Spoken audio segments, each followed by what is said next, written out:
দিকে নিস্তব্ধতা। বিয়েবাড়ির গাঢ় আনন্দঘন পরিবেশও এখন শান্ত।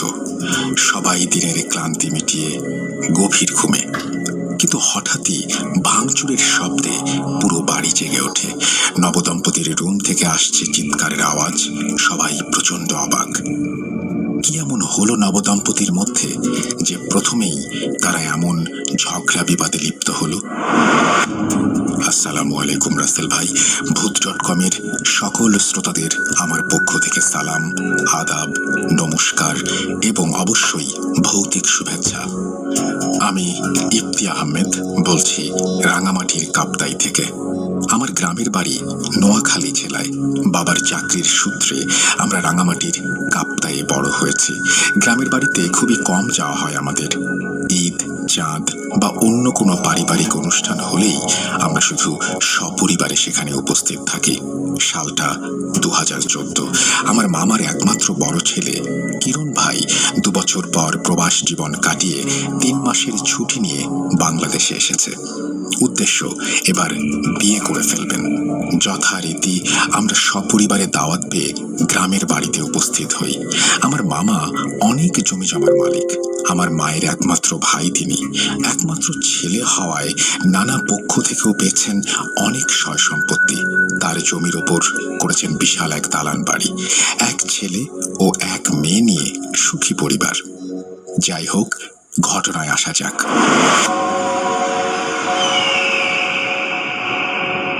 কিরণ ভাইয়ের বিয়েতে ধুমধাম করে আয়োজন করা হলো।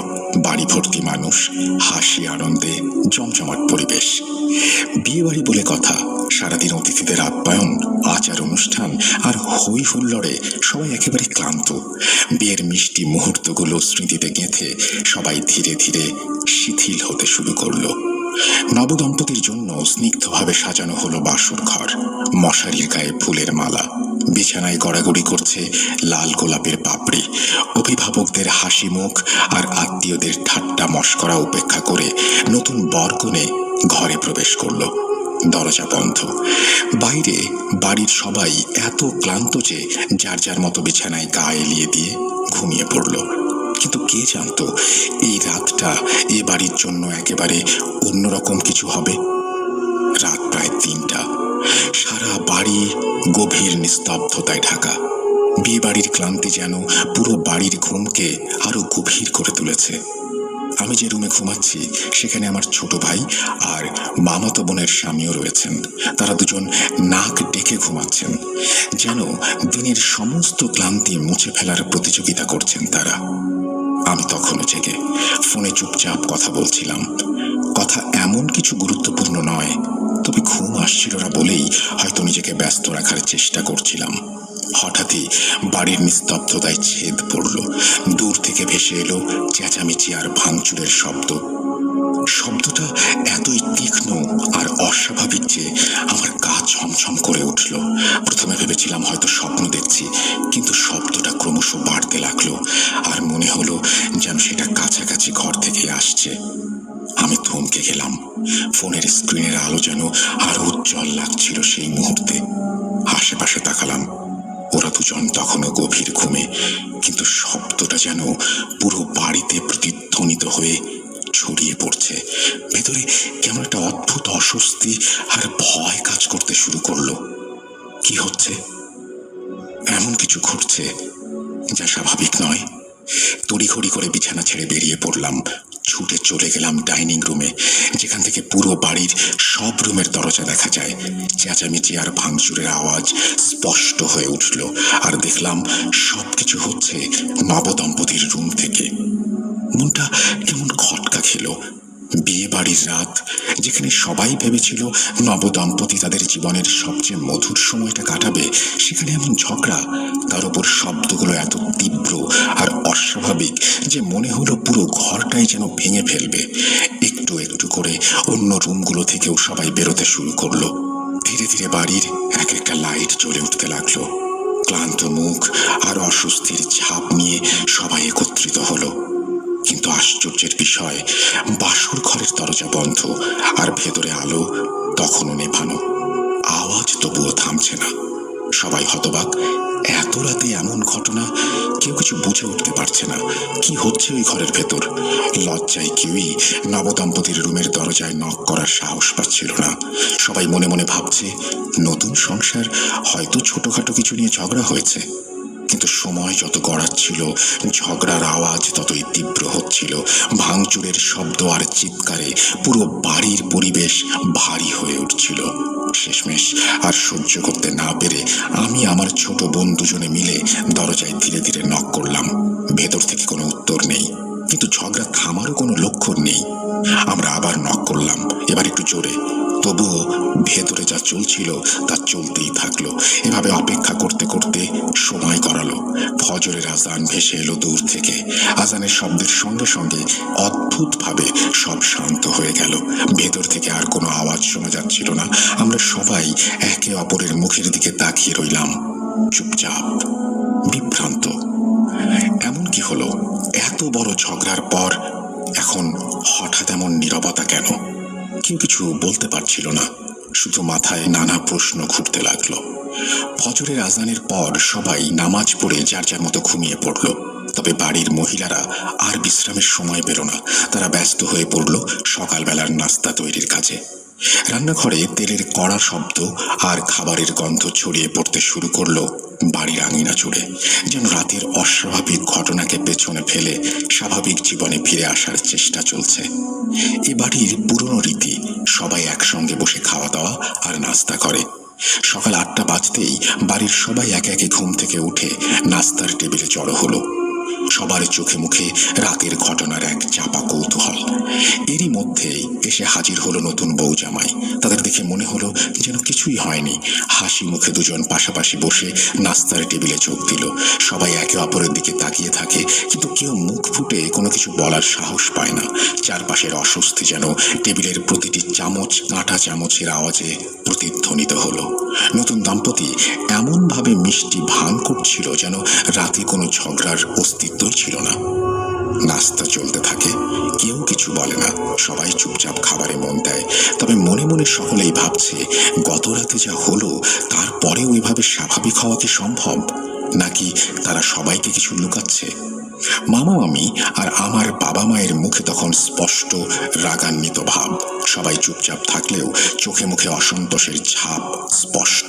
টেবিল জুড়ে নীরবতা এমনই ভারী হয়ে উঠেছিল যে কারো কথা বলার সাহস হচ্ছিল না।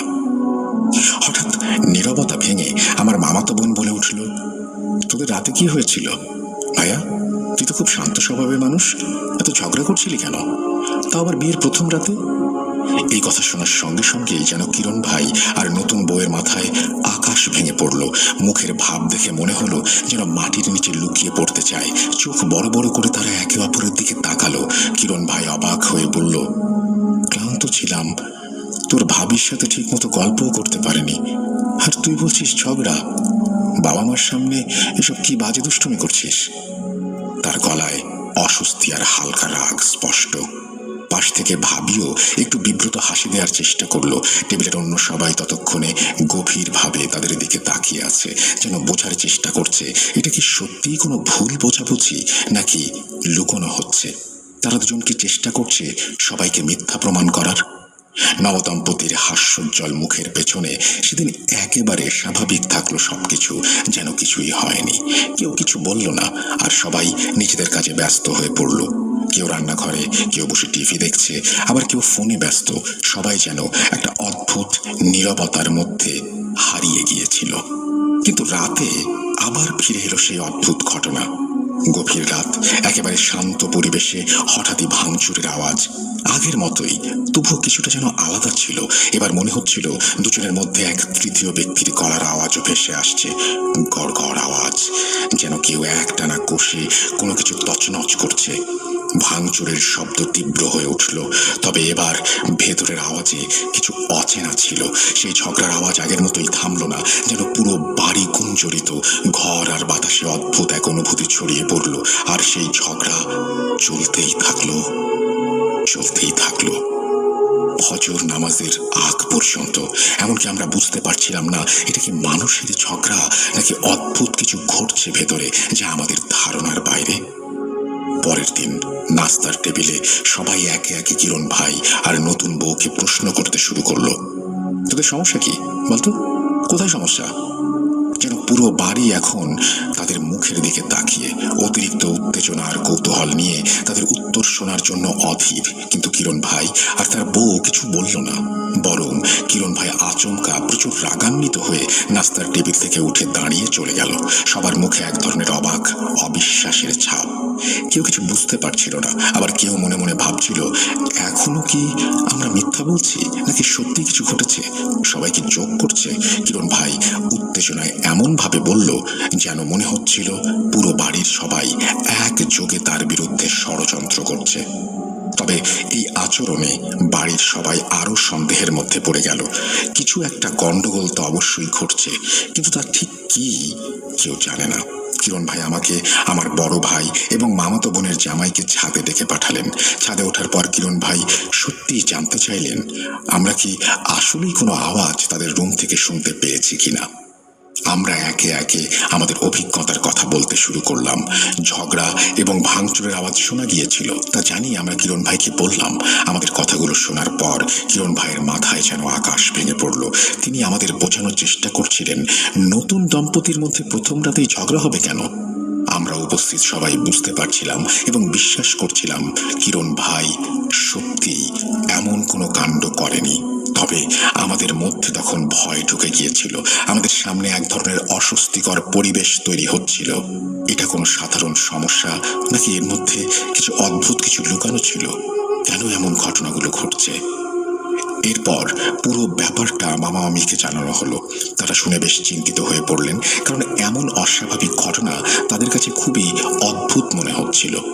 এরপর সবাই সিদ্ধান্ত নিল নতুন জামাই বউকে অন্য রুমে শিফট করা হবে, যাতে পরীক্ষামূলকভাবে দেখা যায় তাদের রুমের আওয়াজ আবারও শোনা যায় কিনা। কিন্তু আশ্চর্যজনকভাবে নতুন রুমেও একই ঘটনা ঘটতে লাগলো। ঝগড়া এবং ভাঙচুরের আওয়াজ আগের মতোই ক্রমাগত শোনা যাচ্ছিল। এবার আমাদের মনে হলো ব্যাপারটা শুধু দাম্পত্য সমস্যা নয়, কিছু অদ্ভুত এবং ভয়াবহ ঘটনা ঘটছে। এই পরিস্থিতি থেকে বের হওয়ার জন্য আমরা সবাই একমত হলাম যে ঘরে ঝাড়ফুঁক করা উচিত। এই কারণে আমরা ঠিক করলাম হুজুর এবং কবিরাজ দুজনকে ডাকা হবে, যেন তারা ঘরে ঝাড়ফুঁক করে এই অদ্ভুত ঘটনার সমাধান করতে পারে। সবার মনেই তখন এক ধরনের ভীতি জমে উঠেছিল এবং কোনো উপায় ছাড়া আমাদের এর সমাধান খোঁজার প্রয়োজন ছিল। যথারীতি হুজুর আসলেন এবং তিনি ঘরের প্রতিটি রুমে দোয়া পড়ে পানীয় ছিটিয়ে দিলেন। পুরো বাড়ি যেন একটানা পবিত্রতার ছোঁয়া পেল। সবাই আশা করছিল এরপরেই সবকিছু শান্ত হবে, কিন্তু সেদিন রাতেও একই কাহিনী। ফের ঝগড়া ভাঙচুর, উত্তাল পরিবেশ। পরের দিন কবিরাজ এলেন। তিনি হুজুরের মতো ঘর অশরীরী কোনো কিছুর প্রভাব থেকে মুক্ত করতে চাইলেন, কিন্তু তার পদ্ধতি ছিল অন্যরকম। কবিরাজ পুরো বাড়ি ঘুরে দেখলেন, সামনে পেছনে প্রতিটি কোণায়। তারপর তিনি একটি পানির জগ আনতে বললেন। জগটি নিয়ে তিনি একটি আম গাছের কচি ডাল কেটে সেটি জগের মধ্যে ভরে পুরো বাড়ির ভেতরে ছিটিয়ে দিলেন। তার মতে এই প্রক্রিয়া থেকে ঘর ও পরিবেশের ওপর কোনো অশরীরী শক্তির প্রভাব দূর করা সম্ভব। তবে আশ্চর্যজনকভাবে এর পরেও এই সমস্যার সমাধান হচ্ছিল না। ঝগড়ার আওয়াজ বন্ধ হচ্ছিল না এবং পুরো বাড়ি আবারও একই অস্বস্তিকর পরিস্থিতির মধ্যে পড়েছিল। কিছু একটা যেন এখনো বাকি ছিল। এটা ছিল এমন একটি সমস্যার প্রতীক যার সমাধান মিলছে না। বাড়িতে একাধিক হুজুর এবং কবিরাজের আসা যাওয়া সত্ত্বেও সমস্যার সমাধান হচ্ছিল না এবং অশান্তি ও ভয়ের পরিবেশ তৈরি হচ্ছিল। সবাই বুঝতে পারছিল কিছু একটা অদ্ভুত ঘটেছে, কিন্তু কেন হচ্ছে তা কেউ বুঝতে পারছিল না। পরিস্থিতি ক্রমেই খারাপের দিকে যাচ্ছিল। তাই আমরা রাঙামাটি থেকে এক বৌদ্ধ বনভান্তেকে নোয়াখালী নিয়ে আসলাম। বলা প্রয়োজন, বনভান্তে হলেন সেই ব্যক্তিরা যারা পাহাড়ের গভীরে ধ্যানে মগ্ন থাকেন এবং সাধনায় মর্যাদা পেলে বৌদ্ধ ধর্মাবলম্বীদের আচার অনুষ্ঠান পরিচালনা করেন। এদের অনেকেই জিন ও অশরীরী শক্তির সমস্যার সমাধান করতে পারেন। তারা তাবিজ করতে জানেন এবং তাবিজ কাটাতেও সক্ষম, যেটি অনেকের কাছে ব্ল্যাক ম্যাজিক হিসেবে পরিচিত। এমন একজন বনভান্তে আসার পর আমরা আশা করেছিলাম এবার হয়তো সমস্যার সমাধান হবে এবং সবকিছু ঠিক হয়ে যাবে। বনভান্তে আমাদের সবাইকে সতর্ক করে দিলেন, আজ রাতে বাসা থেকে কেউ বের হবেন না, বিশেষ করে রাত 10টার পর। আমরা সবাই তার কথা মতো রাত 10টার পর আর বের হইনি। বাসার ছাদে ভান্তে সাহেব একটি আসন তৈরি করে তার সাথে আনা বিভিন্ন উপকরণ দিয়ে একটি মণ্ডপ সাজালেন। তিনি তার সহকর্মী এবং কিরণ ভাইকে নিয়ে গভীর মনোযোগ সহকারে উপাসনা করতে শুরু করলেন। সারা রাত ধরে তারা সাধনা করে গেলেন এবং সকালে এসে ভান্তে সাহেব জানালেন, এই কাজের সমাধান আমি করতে পারবো না। তিনি বললেন, এটা খুবই খারাপ জিনের নজর, যা কাটানোর সাধ্য আমার নেই। ভান্তে সাহেবের এই কথা শোনার পর আমরা সবাই খুব হতাশ হয়ে পড়লাম। যে আশা নিয়ে আমরা তাকে নিয়ে এসেছিলাম তা ধোঁয়াশার মতো মিলিয়ে গেল। আমরা যেন আরো গভীর অন্ধকারে নিমজ্জিত হয়ে পড়লাম, যেন মনে হচ্ছিল এই সমস্যার সমাধান কোনোভাবেই সম্ভব না। ঘটনা এখানেই শেষ? না, ধৈর্য ধরুন, আর বেশি সময় নেব না। বিয়েবাড়ির আমেজ ক্রমশ কমতে থাকলো এবং একে একে সবাই তাদের নিজেদের জায়গায় ফিরে গেল। আমার মা বাবা ভাই বোন সবাই কাপ্তাই ফিরে আসলো, কিন্তু আমি রয়ে গেলাম। আসলে আমারও চলে যাওয়ার কথা ছিল, কিন্তু পুরো বাড়ি ফাঁকা হয়ে যাবে, কিরণ ভাই একা হয়ে যাবে, আর এমন ভয়ঙ্কর পরিস্থিতিতে বাসায় একা থাকাও নিরাপদ মনে হচ্ছিল না। কিরণ ভাই আমাকে ডেকে বললেন, তুই অন্তত থাক, তোর তো এসএসসি পরীক্ষা শেষ, তোর কোচিং শুরু হতে তো বেশ দেরি আছে, 2 মাস না? মাসখানেক থেকে যা অন্তত। ওনার অনুরোধ আমি ফেলতে পারলাম না। প্রতি রাতেই এই বাড়িতে ঝগড়া বিবাদ চলতেই থাকলো, আর আমরা সবাই অভ্যস্ত হয়ে গেলাম এসবে। সবাই নামাজ কালাম বেশি বেশি পড়তে লাগলো আর আল্লাহর কাছে সাহায্য চাইলো। বিয়ে বাড়িতে থাকার 25তম দিনে আমাদের বাসায় এক মেহমান এলেন, যার নাম মোহাম্মদ আনাস ইসলাম। তিনি আমার মামার বন্ধুর ছোট ভাই এবং চট্টগ্রামের একটি ঐতিহ্যবাহী মাদ্রাসা থেকে পড়াশোনা করেছেন। ওই মাদ্রাসা থেকে বাংলাদেশের অনেক নাম করা ওলামায়ে কেরাম উঠে এসেছেন। মোহাম্মদ আনাস ইসলাম খুবই পরহেজগার মানুষ। তিনি একজন আলেমও বটে। উনি চট্টগ্রামের একটি স্থানীয় মসজিদে ইমামতি করেন এবং একটি মাদ্রাসার খতিব। উনি নোয়াখালী এসেছিলেন তার পার্সোনাল কিছু কাজে। মামা তাকে বললেন, তোমার কাজ 1-2 দিনের মধ্যে শেষ হবে না, তুমি যতদিন ইচ্ছা আমার বাড়িতে থেকে যাও। কে জানতো এই মেহমান আসলে খোদা নিজেই পাঠিয়েছেন আমাদের ভয়ঙ্কর সমস্যার সমাধান করার জন্য। তার উপস্থিতি যেন এক আশীর্বাদ হয়ে এলো। যখন আমাদের আশেপাশে অশান্তি এবং আতঙ্ক তৈরি হয়েছিল, হুজুর সেদিন রাতে আমাদের সাথেই ডিনার করে ঘুমিয়ে পড়েছিলেন।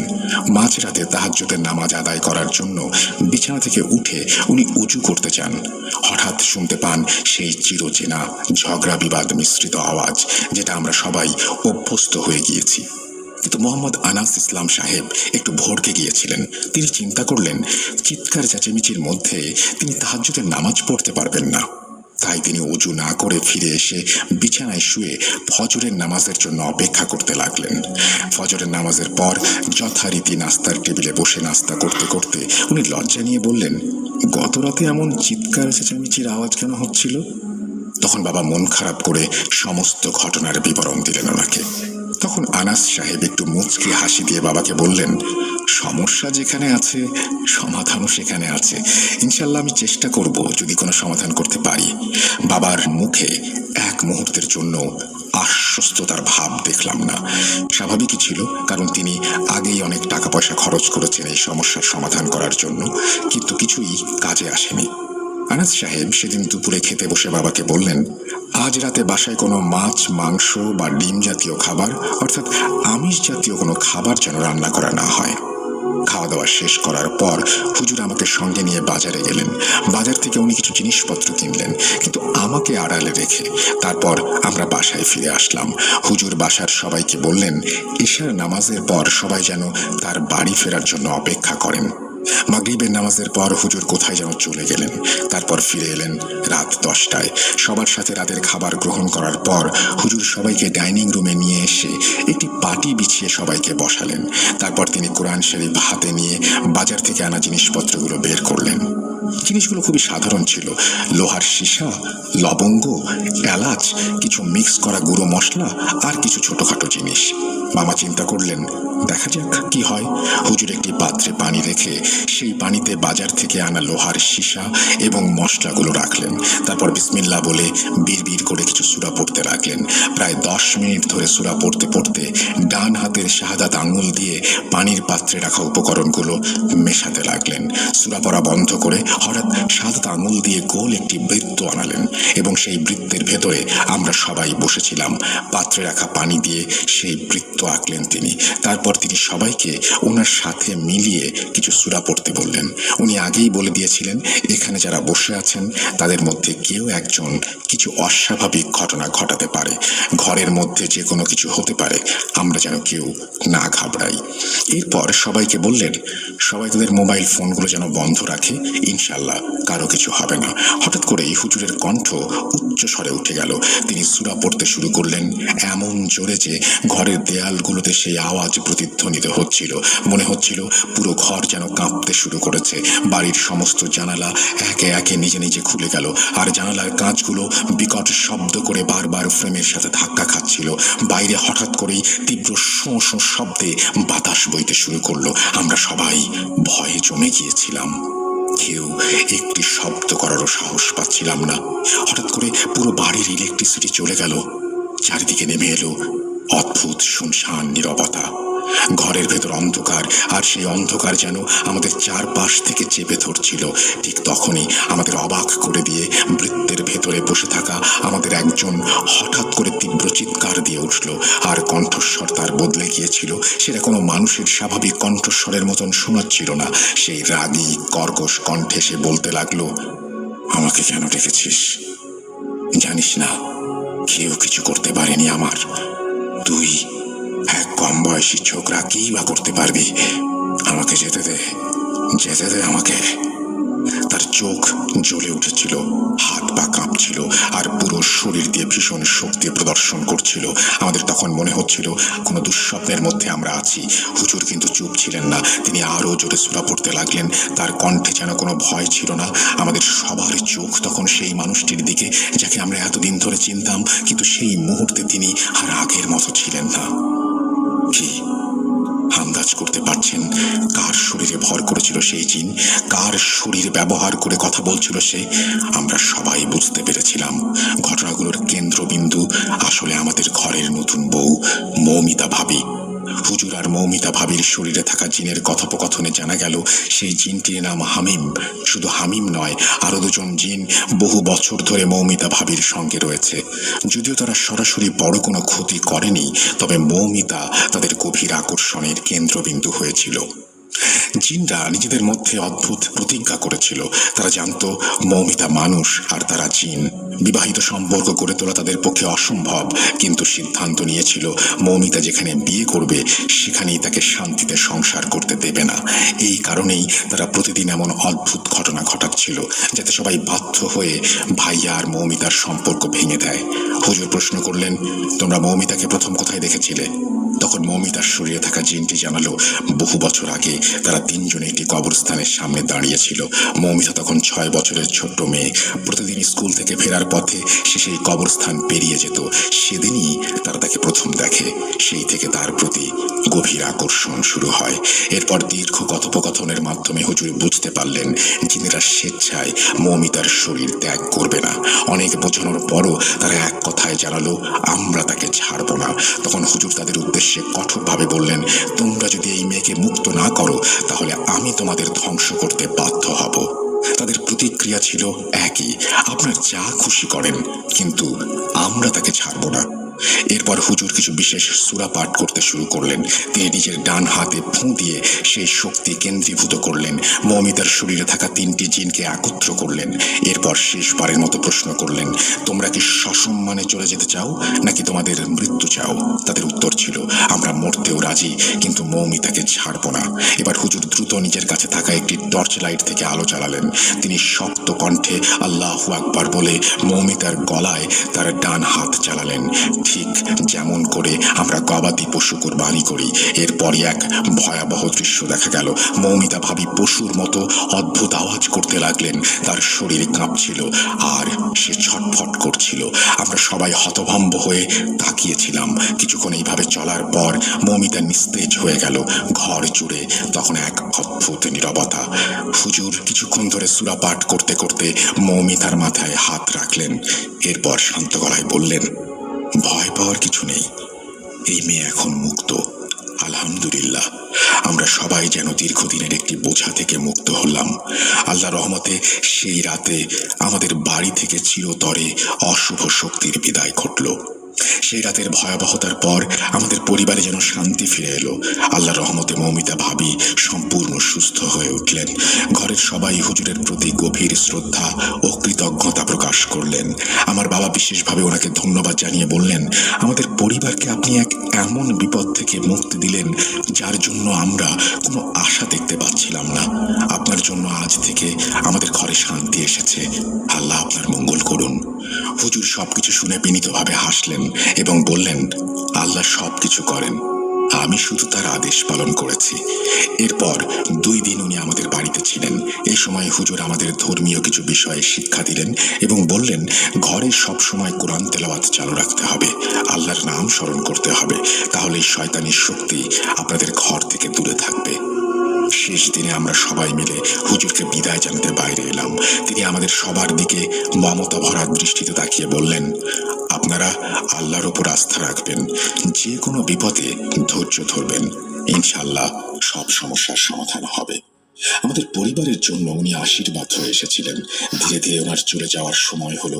বিদায়ের মুহূর্তে বাবার চোখে অশ্রু টলমল করছিল। হুজুর আমাদের সবার দিকে একবার তাকালেন, তারপর নিজের পথ ধরলেন। আমরা তখন জানতাম না এই বিশেষ অতিথি মোহাম্মদ আনাস ইসলাম আমাদের জীবনে এমন স্মরণীয় হয়ে থাকবেন। তার বিদায়ের পর আমাদের পরিবারে যেন এক নতুন অধ্যায়ের সূচনা হলো। ভয় আর অস্থিরতার জায়গায় ফিরে এলো সুখ আর শান্তি। ঘটনা সম্পূর্ণ সত্য এবং এই ঘটনা বিশ্বাস করা বা না করা আপনার ব্যাপার।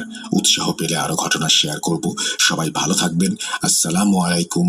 নাম ইফতি আহমেদ।